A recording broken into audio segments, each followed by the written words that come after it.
Hello everyone! In today's video we're going to see some of the different usages of the verb to crack. We say to crack an egg, meaning to break an egg.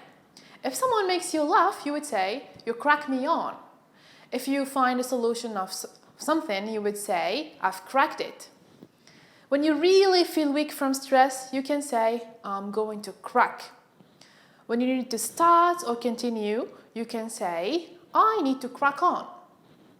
When you want to start something really quickly, you can say, let's get cracked, meaning let's get started.